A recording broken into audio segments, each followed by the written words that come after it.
since we are now in the month of love, I figured that I would, tackle some romance movies and other things like that. And I figured, the good way to start would be tackling none other than the 1991 animated film Beauty and the Beast, released by Disney.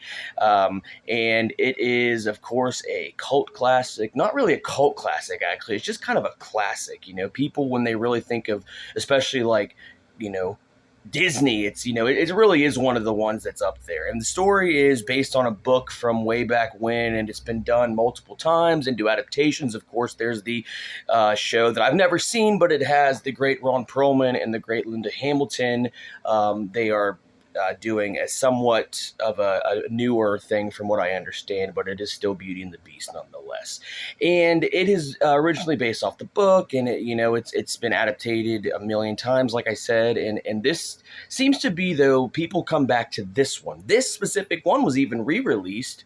Well, not re-released. I mean, it was, but released again as a live action film, I think back in 2017, and I have seen it, and I did like it. There was a lot of controversy surrounding it because they said there was a lot of homosexual overtones. I didn't really find them, but I did like it nonetheless. But we're here to talk about the original, and the original, I like it as well. We have so many voice actors who can forget Angela Lansbury, and of course the one and only great Jerry Orbach, who plays the ever so clever Candlestick Lumiere. And my favorite line all the time when I think of Jerry Orbach is, "Don't believe me? Ask the dishes."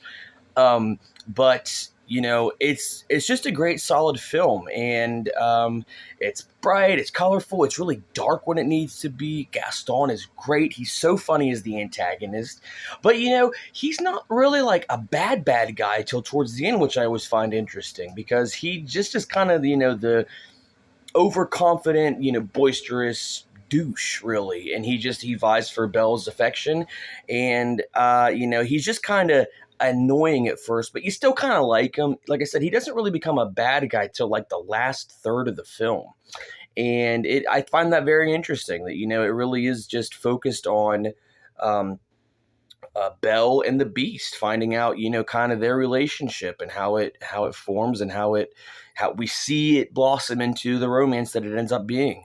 And it's the tale old as time, as they tell you in the film. But honestly, I just figured it would be a good film to cover for the month of romance. And honestly, it's a good starting off point for this month. And it's a good, solid film. Check it out if you haven't seen it. It's a classic. You're going to love it. The music's great. The animation is great. The acting is great. It's just a great all-around feel-good film overall. So if you haven't seen it, check it out, like I said, and I'll be back with some more reviews for you this coming month very soon. See you.